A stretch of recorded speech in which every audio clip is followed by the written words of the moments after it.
Hello friends, स्वागत है आप सबको फिर से एक नए एपिसोड में। और आज की इस एपिसोड में हम बैंक ऑफ इंडिया की जो कमीशन स्ट्रक्चर है उस कमीशन स्ट्रक्चर को लेकर पूरे डिस्कस करने वाले हैं। कमीशन का जो कंडीशंस है और बैंक का जितना प्रोडक्ट्स है हर वो प्रोडक्ट में किस तरीके से और कितना अमाउंट कमीशन दिया जाता है वो सब लेकर इस वीडियो में हम बात करने वाले हैं। अगर आप बीसी एजेंट है बैंक ऑफ इंडिया की और बीसी एजेंट बनने के लिए आप सोच रहे हैं तो ये वीडियो आपके लिए कहीं ना कहीं हेल्पफुल होने वाला है, क्योंकि कमीशन स्ट्रक्चर समझना सबसे पहले ज़रूरी है। अगर कमीशन स्ट्रक्चर आपको समझ नहीं आता है, आप नहीं जानते हैं, तो काम करने में वो मज़ा नहीं आता है ना। तो चलिए शुरू करते हैं। लैपटॉप की स्क्रीन पे चलते हैं और वहाँ पे जाके पूरा डिटेल्स हम लोग समझते हैं एक एक चीज़ को। देखिए 2022 से लेकर 2023 तक, इससे 2022 से पहले कमीशन स्ट्रक्चर था, कमीशन चार्ट था, उसी सब से बैंक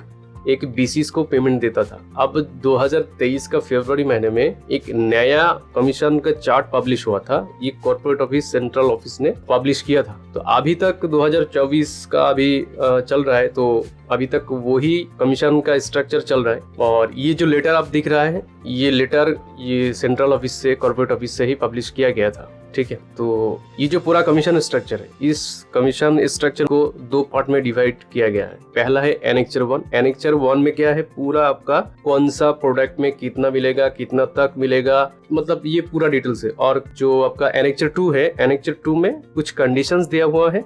हम लोग वीडियो के आखिर में कंडीशन से थोड़ा सा वो देख लेंगे। तो चलिए शुरू करते हैं। सबसे पहले देखिए यहाँ पे हम लोग पहले देख लेते हैं बैंक में कितना प्रोडक्ट्स है, मतलब कितना प्रोडक्ट्स में आप काम कर सकते हैं। ठीक है, वो पहले देख लेते हैं। उसके बाद पार्ट हम लोग हर वो जो प्रोडक्ट है उस प्रोडक्ट में कितना कमीशन है वो अलग से हम लोग देखेंगे। तो पहले देख लेते हैं अकाउंट ओपनिंग चलता है बैंक में। ठीक है, ये होता है, आप सब जानते ही है। कैश डिपॉजिट ये भी होता है, चाहे कैश विड्रॉल भी होता है, फंड ट्रांसफर ये होता है। हाँ, एवीएस, और मतलब आपका बैंक ऑफ इंडिया का जो कस्टमर है वहां से आप बैंक ऑफ इंडिया के कस्टमर को भी आप फंड ट्रांसफर कर सकते हैं, और दूसरा बैंक का जो कस्टमर है उसको भी आप फंड ट्रांसफर कर सकते हैं। ठीक है, देखिए यहाँ पे कार्ड एटीएम के थ्रू भी आप कर सकते हैं, मतलब एटीएम से पैसा उठा भी सकते हैं और एटीएम के थ्रू आप पैसा ट्रांसफर भी कर सकते हैं। ठीक है, यहाँ पे देखिए non home transaction cash deposit through, आपका बैंक ऑफ इंडिया की जो कस्टमर है उसको भी आप बैंक ऑफ इंडिया से बैंक ऑफ इंडिया ट्रांसफर कर सकते हैं, और बैंक ऑफ इंडिया के अलावा दूसरा जो सरकारी बैंक है उसमें भी आप ट्रांसफर कर सकते हैं। ठीक है, inter bank remittance through UPI mode ये भी एक है। रिकरिंग डिपॉजिट है, टर्म डिपॉजिट है, आपका आधार सीडिंग हो गया ये भी कर सकते हैं। RuPay card activation, block issue ये सब आप कर सकते हैं। ठीक है, लोन सोर्सिंग भी कर सकते हैं, है ना। रिन्यूअल सीसी-ओडी, बैंक में एक तरह की जो बिजनेस करते हैं जो लोग, उन लोगों को सीसी लोन दिया जाता है, कैश क्रेडिट, वो भी आप लीड जनरेट कर सकते हैं, और ओडी जो होता है उसका भी आप रिन्यूअल कर सकते हैं। ठीक है, चलिए उसके बाद देखते हैं recovery of loans advances. Recovery bank का जो एनपीए होता है, हर बैंकों का एनपीए रहता है, जो नॉन परफॉर्मर एसेट वाला जो लोन होता है, मतलब जो कस्टमर 3 महीना के ऊपर हो गया, वो ईएमआई नहीं भर रहा है, पेमेंट नहीं कर रहा है बैंक को, तो वो एनपीए में चला जाता है। तो वो वाला जो लिस्ट वो आपको बैंक दे देता है। अगर वो एनपीए वाला करते हैं तो 0.5% ये वाला थोड़ा सा मिलता है। ठीक है, चलिए उसके बाद देखते हैं सोशल स्कीम। ये तो सब जानते ही होंगे, पीएमजेजेबीवाई, पीएमएसबीवाई और एपीवाई, ये चीज भी होता है बैंक से। एसएसजी एंड जेएलजी, एसएसजी वाला जो ग्रुप होता है ना, ग्रुप, उसी को ही बोला जा रहा है, और उसमें आपको कमीशन दिया जाता है। आप चेक बुक भी इशू कर सकते हैं, स्टॉप पेमेंट चेक से जो पेमेंट होता है उसका स्टॉप कर सकते हैं, और चेक कलेक्शन कर सकते हैं कस्टमर से। चेक स्टेटस इंक्वायरी वो भी आप कर सकते हैं, बैलेंस इंक्वायरी कर सकते हैं, मिनी स्टेटमेंट, लॉज कंप्लेंट, ठीक है, ये भी कर सकते हैं, ट्रैक कंप्लेंट, और पासबुक अपडेट कर सकते हैं। Renew RD, customer TDR, MIC, कुछ स्कीम से वो लोग करते हैं बैंक में आके, तो उसका भी जो प्रोसेस है आप कर सकते हैं। अच्छा, आप बैंक से एनईएफटी कर सकते हैं, डेबिट कार्ड ब्लॉक कर सकते हैं, पेंशन लाइफ सर्टिफिकेट जो होता है वो भी आप कर सकते हैं, जीवन प्रमाण का जो सर्टिफिकेट है वो कर सकते हैं। Apply for RuPay debit card, आप डेबिट कार्ड अप्लाई कर सकते हैं, मोबाइल सेटिंग कर सकते हैं। आपका lead generation, current account generation होने के बाद आपको बैंक भी पैसा देता है। ठीक है, अब थोड़ा सा इंश्योरेंस में देखते हैं। ये हेल्थ इंश्योरेंस का है, ये भी कर सकते हैं। लाइफ इंश्योरेंस भी कर सकते हैं। हेल्थ इंश्योरेंस, लाइफ इंश्योरेंस दोनों अलग है। मोटर इंश्योरेंस ये भी आप कर सकते हैं। रिक्वेस्ट फॉर म्यूचुअल फंड, देखिए म्यूचुअल फंड भी आप कर सकते हैं। पीपीएफ, एसीएसएस अकाउंट, एसएसएस अकाउंट ये भी कर सकते हैं। Request for initiation pension account, आप पेंशन अकाउंट भी कर सकते हैं। आरबीआई का एक बॉन्ड होता है, बॉन्ड फंड, शायद आप लोग सुने होंगे, अगर नहीं है तो इस सब के लिए थोड़ा सा अलग अलग से हम वीडियो बनवा देंगे। ये कुछ स्कीम्स है, इतना याद रख, स्कीम्स नहीं बोल सकते आप, ये इन्वेस्टमेंट है। आप इसमें आग बंद करके इन्वेस्ट कर सकते हैं, क्योंकि ये सारा गवर्नमेंट के अंडर आता है और मतलब सारा गवर्नमेंट रेगुलाइज करता है ये चीज को। तो आप यहाँ पे आग बंद करके इन्वेस्ट कर सकते हैं।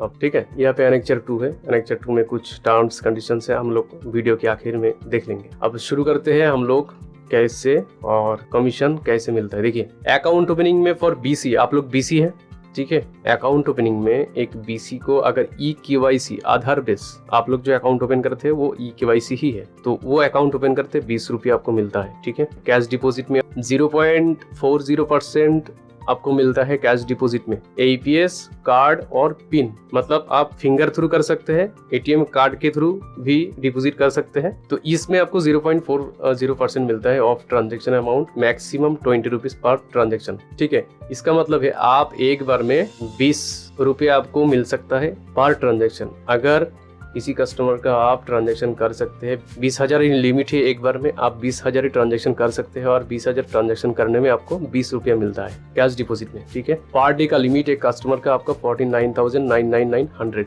इसका मतलब है 50,000 पकड़ कर चलिए, जब भी ये अमाउंट आएगा हम 50,000 ही बोलेंगे। तो ये मिलता है आपको मैक्सिमम 50 रुपीज मिलता है पर डे एक कस्टमर के अकाउंट में। एईपीएस बोनस है, बोनस का मतलब होता है कि आप जो कस्टमर का ट्रांजैक्शन कर रहे हैं वो आपका बैंक ऑफ इंडिया की कस्टमर ही है। ठीक है, तो वो अगर बैंक ऑफ इंडिया के कस्टमर है, उसका जितना सारा ट्रांजैक्शन होगा वो ऑनर्स ट्रांजैक्शन होगा। दूसरा कोई सरकारी बैंकों का जो कस्टमर है वो अगर ट्रांजैक्शन करने आपके पास आएंगे तो वो इसमें भी सेम है। एईपीएस ऑफर्स ट्रांजैक्शन में कार्ड पिन थ्रू अगर करते हैं तो 0.50% मिलता है, 0.10% ज्यादा है, अच्छा है। कैश डिपॉजिट में मैक्सिमम 15 रुपया पर ट्रांजैक्शन आपको मिलेगा।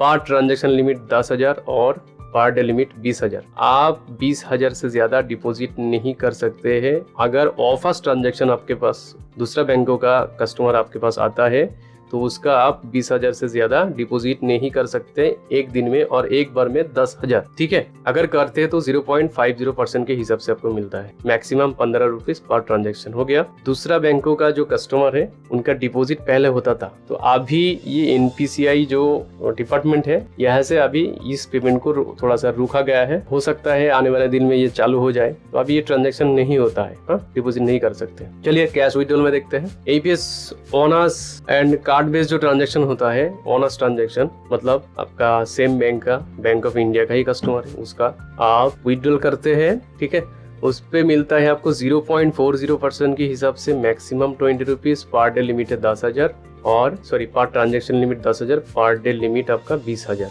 मैक्सिमम 40 रुपीज पर अकाउंट आपको मिल सकता है। ठीक है, AEPS withdrawal offers and card and pin, इसमें 0.5% के हिसाब से मिलता है आपको, और transaction amount maximum 15 rupees per transaction मिलता है। ठीक है, तो ऑनर्स ट्रांजैक्शन हम लोग देख लिए हैं। एईपीएस ऑफर्स ट्रांजैक्शन में आपको 0.50% मिलता है और मैक्सिमम 15 रुपीज मिलता है पर ट्रांजैक्शन। पर ट्रांजैक्शन लिमिट आपका 10,000 है और पर डे का लिमिट आपका 20,000 है। ठीक है, अब चलते हैं fund transfer remittance account to account within bank and outside the bank. इसमें देखिए 0.50% के हिसाब से आपको मिलता है। मैक्सिमम 10 रुपया आपको मिल सकता है एक अकाउंट में। ठीक है, आप इंट्रा बैंक अगर ट्रांजैक्शन करते हैं, मतलब बैंक टू बैंक, आपका बैंक ऑफ इंडिया के थ्रू बैंक ऑफ इंडिया के कस्टमर के खाता में अगर पेमेंट करते हैं तो आपको 0.50% के हिसाब से मिलता है और मैक्सिमम आपको 10 रुपया ही मिलता है एक ट्रांजैक्शन पे। 10,000 पर ट्रांजैक्शन लिमिट है, पर डे का लिमिट है 20,000 और मैक्सिमम 20 रुपया ही आपको मिल सकता है पर डे एक अकाउंट में। ठीक है, ये थोड़ा सा लिमिट देख लीजिएगा, ये बहुत अहम है आपके लिए। दूसरा देखिए remittance for non home transaction cash deposit through other than AEPS MT, इसका मतलब 0.40% हिसाब से मिलता है of the transaction amount, maximum 20 rupees per transaction. तो मैक्सिमम आपको 20 रुपया ही मिल सकता है और 0.40% के हिसाब से मिलता है अगर नॉन होम ट्रांजेक्शन होता है एपीएस थ्रू। ठीक है, अगर नॉन होम ट्रांजेक्शन मतलब दूसरा बैंक का जो कस्टमर है उनके अकाउंट में अगर आप देते हैं तो ठीक है ना। तो पर ट्रांजेक्शन का लिमिट आपका 10,000 है, पर डे का लिमिट आपका 20,000, मैक्सिमम 40 रुपीज एक अकाउंट में अगर आप ट्रांजैक्शन करते हैं तो आपको मैक्सिमम 40 रुपीज ही मिलेगा उस अकाउंट से। Number of transaction maximum transaction maximum 2 per day पर account and maximum 10 per month. इसमें थोड़ा सा एक चीज देखिए आप, नंबर ऑफ ट्रांजैक्शन मैक्सिमम 2 ही कर सकते हैं पर डे पर अकाउंट, मतलब एक दिन में एक अकाउंट में 2 ट्रांजैक्शन कर सकते हैं और महीने में सिर्फ 10 ट्रांजैक्शन कर सकते हैं। ओके, रिकरिंग डिपॉजिट आप देख लीजिए, यहाँ पे आपको इन शॉर्ट आपको 10 रुपये मिलेगा पर अकाउंट। टर्म डिपॉजिट मोबिलाइजेशन, जो टर्म डिपॉजिट होता है उसमें आपको 0.5% के हिसाब से मिलता है, मैक्सिमम 25 रुपये मिलेगा। मैक्सिमम अमाउंट आप कितना कर सकते हैं, 1 लाख कर सकते हैं। Only through transfer handling I through cheque by branch और if online system is made available then through ICT led devices. आप लोग इसमें 1 लाख तक टर्म डिपॉजिट कस्टमर का करा सकते हैं। मैक्सिमम 25 रुपीज आपको मिलेगा और 0.5% के हिसाब से। आधार सीडिंग में आपको इन शॉर्ट आपको 5 रुपया मिलेगा पर अकाउंट। ठीक है, रुपए कार्ड एक्टिवेशन में आपको मतलब जनधन योजना का जो कार्ड होता है 5 रुपया मिल जाएगा। ठीक है, उसके बाद देखते हैं account loan sourcing charges. Loan sourcing जो होता है उसमें आपको 0.5% मिलेगा, sanction amount subject to following. देखिए, तो हम लोग लोन के बारे में डिस्कस कर रहे थे। अभी एक लोन का लीड अगर जनरेट करते हैं, आपको 25,000 के अगर नीचे वो लोन अमाउंट है तो आपको एक लमसम बैंक पेमेंट करेगा। ठीक है, एकदम क्लियर। अगर 25,000 के ऊपर अगर लोन होता है तो आप 100 रुपया से 5,000 तक आपको जो कमीशन बनता है वो कमीशन आपको मिल जाएगा। लेकिन उसका कुछ गाइडलाइंस, वो गाइडलाइंस पहले आपको 50% आपको लोन जो सैंक्शन होता है, लोन सैंक्शन होते समय आपको 50% मिलेगा। उसके बाद 25% आपको डिसबर्समेंट के समय मिलेगा और बाकी 25% आफ्टर 6 मंथ आपको मिल जाएगा। चलिए, for renewal CC OD crop loan limits. CC loan होता है बैंक का कैश क्रेडिट, OD होता है आप लोग जानते हैं, और क्रॉप लोन का मतलब किसान जो लोन बैंक से लेता है, किसान जो खेती करने के लिए जो लोन बैंक से लिया जाता है वो लोन के बारे में यहाँ पे डिस्कस किया जा रहा है। यहाँ पे भी आपको सेम मैटर है। अगर 25,000 के नीचे कोई कस्टमर लोन के लिए अप्लाई करते हैं, बैंक आपको लमसम पेड करेगा। 25,000 अगर क्रॉस करता है लोन का अमाउंट तो उसके बाद आप 100 रुपये से लेकर 5,000 तक जितना कमीशन आपको बनता है वो कमीशन आपको बैंक देगा। लेकिन 50% जब उसका लोन सैंक्शन हो जाएगा उस टाइम पे आपको 50% मिलेगा, 25% उसकी डिसबर्समेंट में मिलेगा और बाकी 20% आपका आफ्टर 6 मंथ मिल जाएगा। थोड़ा सा यही चीज यहाँ पे समझाया गया है। रिकवरी ऑफ लोन, ये अब BC एजेंट को फोकस किया जा रहा है। बैंक अलग तरीके से कोई थर्ड पार्टी को अभी रखना नहीं चाह रहे। 0.5% के हिसाब से आपको मिलता है रिकवरी के, जितना अमाउंट आप करते हैं तो आपको 0.5% के हिसाब से मिलता है। लोन रिकवरी का जो फंडा है इसको जरा समझते हैं। अगर लाइव अकाउंट है, मतलब अकाउंट मरा नहीं, जिंदा अकाउंट है, ठीक है, तो जिंदा अकाउंट में अगर आप रिकवरी करिएगा, जो अकाउंट टिका है बैंक में अभी खराब नहीं हुआ, 0.5% आपको मिल जाएगा। लेकिन इसमें कुछ NPA जिसको बोला गया है थोड़ा सा वो समझ लेते हैं, और ये जो 2 यहाँ पे पॉइंट्स है, ये 2 पॉइंट जरा समझ लेते हैं, उसके बाद बाकी हम लोग बाद में देखेंगे। चलो पहले देखते हैं, ध्यान से समझिए। यहाँ पे बताया गया suit filed, non suit filed, decreed account और परसेंटेज रिकवरी अमाउंट, मतलब over 1 year up to 1.5 years. अगर 1 से 1.5 साल से वो अकाउंट NPA हुआ है तो सिक्योरिटी के साथ आपको 6% और नॉन सिक्योरिटी के साथ 7% आपको मिलेगा। 1.5 साल से 2 साल हुआ तो 7 से 8%, 2 साल से 3 साल तो 8 से 9%, और 3 साल से 5 साल के अंदर वो अकाउंट अगर है 9 से 10%। ठीक है, ओवर 5 ईयर्स आपको 10% तक ही मिलेगा। लेकिन एक बात यहाँ पे नोटिस करने वाला है, NPA up to 1 year old account not to be allotted for recoveries for BC और BCA। इसका मतलब है कि जो अकाउंट ठीक ठाक है वो अकाउंट का रिकवरी आपको नहीं दिया जाएगा। यहाँ पे भी सेम मैटर है। अगर 1 से 1.5 साल होता है तो 6 से 7%, और 1.5 साल से 2 साल अगर होता है 7 से 8%, 2 साल से 3 साल होता है 8 से 9%, और 3 साल से 5 साल होता है तो 9 से 10% आपको मिलता है, और ओवर 5 ईयर्स आपको 10% तक ही मिलता है। लेकिन यहाँ पे और एक चीज बताया गया है, अगर 10 लाख किसी का लोन है 10 लाख लोन अमाउंट, तो उसी का ही रिकवरी करने के लिए दिया जाएगा एक बीसीएस को। मतलब 10 लाख से ज्यादा अगर किसी का लोन अमाउंट है तो वो रिकवरी करने के लिए एक बीसी एजेंट को नहीं दिया जाएगा। एक कमीशन करते करते आप अप टू 1 लाख ही एक बीसी इनकम कर सकते हैं, उससे ज्यादा नहीं एक अकाउंट में। ठीक है, चलिए सोशल स्कीम में देख लेते हैं क्या है। सोशल स्कीम में सुरक्षा बीमा योजना अगर करते हैं 1 रुपया आपको मिलता है। 1 रुपया, 20 रुपया वाला जो इंश्योरेंस होता है आपको 1 रुपया मिलता है। पीएमजेजेबीवाई जीवन ज्योति बीमा योजना करते हैं 30 रुपया मिलता है। लेकिन 30 रुपया मिलता है कौन समय? जून जुलाई अगस्त महीने में कोई बीसी अगर वो सोशल स्कीम जेजेबीवाई करते हैं किसी कस्टमर का, तो उसको उस समय मतलब इसी समय उसको 30 रुपया मिलेगा। अगर सितंबर, अक्टूबर और नवंबर इस महीने के अंडर, ये जो क्वार्टर है इस महीने के अंडर करेगा तो 22.5 रुपया मिलेगा।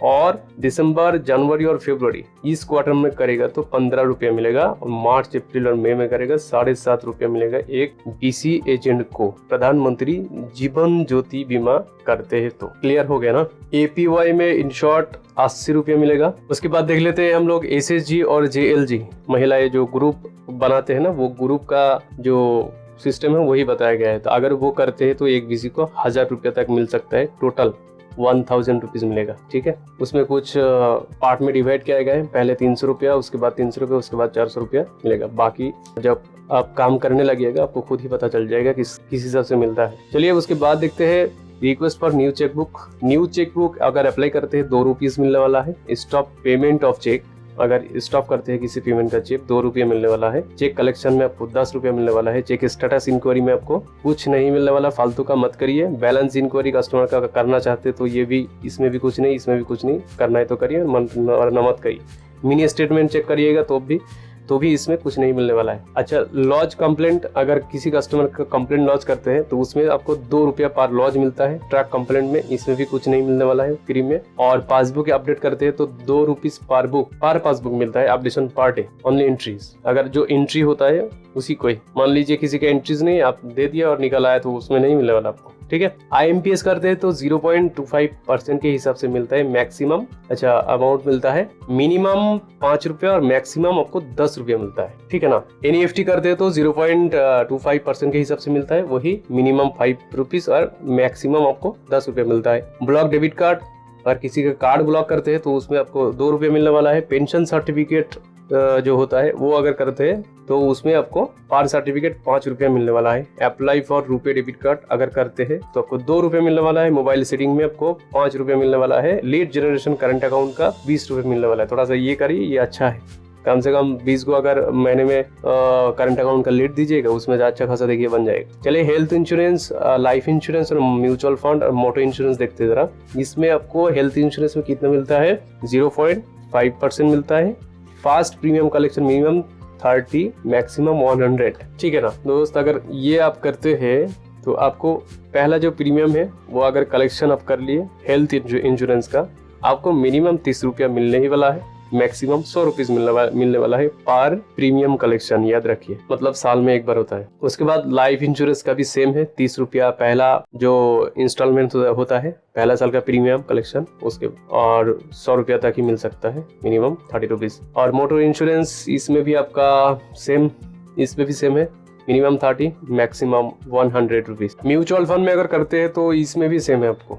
ठीक है, मिनिमम 30 रुपया, मैक्सिमम 100 रुपया। फास्ट प्रीमियम अगर कलेक्शन करते हैं तो उसमें पीपीएफ का अकाउंट अगर खोलते हैं तो उसमें आपको 10 रुपया मिलता है। पेंशन अकाउंट ओपन करते हैं तो आपको 20 रुपया मिलता है पर अकाउंट। जो गवर्नमेंट बॉन्ड होता है ना, बॉन्ड एक गवर्नमेंट का फंड होता है, थोड़ा सा ये सब सर्च कर लीजिएगा। यूट्यूब में बहुत सारा ऐसा वीडियो पड़ा हुआ है और हम भी कोशिश कर रहे हैं आने वाले दिन में इस सब की बारे में थोड़ा सा डिटेल्स में वीडियो बनाने के लिए, ताकि आप लोगों को थोड़ा वो हेल्प हो जाए और बैंक का जो हर प्रोडक्ट्स है उसके बारे में आपको नॉलेज मिले। आपका जो गवर्नमेंट बॉन्ड होता है, आरबीआई बॉन्ड होता है, तो ये बॉन्ड में भी आप इन्वेस्ट करा सकते हैं कस्टमर के थ्रू। ये अच्छा इन्वेस्टमेंट है। साल में कितना 8% 8%, 9% ऐसा कुछ आता है, 7% इसी बीच में, 7 से 9 के बीच में रहता है। इतना % इंटरेस्ट कस्टमर को मिलता है और ये सेफ एकदम आंख बंद करके, क्योंकि गवर्नमेंट फंड है ना, सब गवर्नमेंट फंड है, इसमें आंख बंद करके कस्टमर का इन्वेस्ट करा सकते हैं। इसमें भी आपको कमीशन मिलता है मिनिमम 0.25% और मैक्सिमम 5,000 रुपीज तक ही मिलेगा। क्लियर? चलिए थोड़ा सा अब एनेक्चर 2 के बारे में डिस्कस किया जाए। एनेक्चर 2 में थोड़ा सा देखिए, इसमें घुमा के एक चीज को तोड़ मोड़ के उसको उल्टा करके फिर सीधा करके आपको समझा दिया है। जरा समझिए इसका लॉजिक थोड़ा सा समझिए। देखिए, commission payable for BC and BC working in the hardship state Himachal Pradesh, Uttarakhand, Jammu Kashmir, Ladakh and north eastern state, Arunachal Pradesh, Assam, Manipur, Meghalaya, Mizoram, Nagaland, Sikkim and Tripura. ठीक है। Fix charges, we propose the changes in fixed remuneration for BC and BCA working in the hardship states of Himachal Pradesh, Uttarakhand, Jammu Kashmir, Ladakh and Northeastern State, Arunachal Pradesh, Assam, Manipur, Meghalaya, Mizoram, Nagaland, Sikkim and Tripura as under existing fixed charges। जो एक BC agent ने ये fix remuneration 5,000 rupees जो एक BC agent को बोला गया है कि मिलने वाला है और मिलता जो है, ठीक है। ये पहले सब चीज बहुत दिया जाता था, लेकिन आज के दिन में ना ये बैंक इसको ऐसे करके घुमा के रख दिया ना, ये आपको मिलेगा ही नहीं। अब उम्मीद छोड़ दीजिए इसका, थोड़ा सा समझ लीजिए इसका लॉजिक, थोड़ा सा समझ लीजिए। 100 ट्रांजैक्शन आप करते हैं कस्टमर का अकाउंट ओपनिंग लेकर, अगर 100 ट्रांजैक्शन का महीने में अगर आपका होता है, ठीक है, तो आपको 5,000 रुपीज कमीशन मिलने वाला है। ठीक है। ये सब स्टेट में किसी कस्टमर ने 100 ट्रांजैक्शन किया और उसका जो कमीशन बन रहा है वो 5,000 के नीचे बन रहा है, तो उसको मिनिमम 5,000 मिलेगा। याद रखिए, ये कोई ऐसा नहीं है कि फिक्स कमीशन आपको मिलने वाला है। ठीक है, समझ जाइए थोड़ा सा। अगर वो ट्रांजैक्शन करता है 100 अकाउंट सब कुछ लेकर 100 ट्रांजैक्शन अगर करता है, ये सब स्टेट से अगर बीसी बिलोंग करते हैं, अगर उसका कमीशन 5,000 की नीचे है तो उसको मिनिमम 5,000 मिलने वाला है। ठीक है। If the commission amount payable is less than 5,000 only, then the fixed remuneration of 5,000 will be payable. In case the commission amount payable the more than 5,000 no fixed remuneration will be paid. याद रखिए, अगर 5,000 के नीचे आपका commission बन रहा है, ये सारा स्टेट है, इस स्टेट में अगर बीसी बिलोंग करते हैं तो उसका 5,000 के नीचे अगर कमीशन बनता है तो मिनिमम 5,000 उसको मिलने वाला है, नचेत नहीं मिलने वाला है। ठीक है ना। तो यही था थोड़ा सा डिटेल्स आज की इस वीडियो में। तो आज की वीडियो यही था बैंक ऑफ इंडिया की जो कमीशन स्ट्रक्चर है। हमने कोशिश किया है अच्छी तरह समझाने के लिए, लेकिन बैंक की परिभाषा में कमीशन स्ट्रक्चर को मेरे हिसाब से इतना क्रिटिकल और नहीं करना चाहिए था, मतलब इतना, ठीक है ना, फालतू चीज भरा पड़ा हुआ है, थोड़ा सा सिंपल कर देना चाहिए था यार। यहाँ पे क्या आपको क्या लगता है, एक बीसी पॉइंट में कौन लोग काम करते हैं? हायर सेकेंडरी ग्रेजुएशन तक के जो लोग आते हैं, यही सब काम करने वाला है। तो ये जो टर्म्स कंडीशन लगा के इसका दिमाग खराब करके रखा है, पता नहीं इसमें करोड़ रुपया शायद बना पाएगा एक बीसी एजेंट ने। इसलिए इतना टर्म्स कंडीशन लगा के दिमाग खराब करके रखा। फालतू चीज है, उतना कुछ है ही नहीं, दिमाग खराब मत करिए। थोड़ा कुछ चीज जो समझने वाली चीज है, सोशल स्कीम है, लोन का कुछ है, कितने मिलते हैं, बस वो देख लीजिए। और ये वीडियो थोड़ा सा एक बार देख लीजिएगा, आपको मोटा मोटी आपको समझ में आ जाएगा कि कमीशन किस तरह से किस हिसाब से मिलता है। ठीक है ना। तो अगर चलिए वीडियो अच्छा लगा तो थोड़ा सा लाइक, सब्सक्राइब और ये वाला कर दीजिएगा, शेयर कर दीजिएगा, ताकि थोड़ा सा हमको भी मोटिवेशन मिले। आगे ऐसे ही वीडियो के अपडेट आपको मिलते रहेंगे। Thank you so much for watching. खुश रहिए, अच्छे रहिए और कंफ्यूज मत होइए। काम करिए, सीखना जरूरी है इंसान को, क्योंकि इंसान सीख के ही आगे बढ़ता है। दूसरा कोई शॉर्टकट कुछ है ही नहीं। रोज कोशिश करते हैं कि हर चीज एक नया चीज सीखे। बहुत सारी चीजें हमको भी सीखने मिलता है, तो सीखने की कोशिश करिए, अच्छे रहिए और अच्छे से काम करिए। चलिए फिर से मुलाकात होगी किसी वीडियो में, तब तक थैंक्स फॉर वॉचिंग।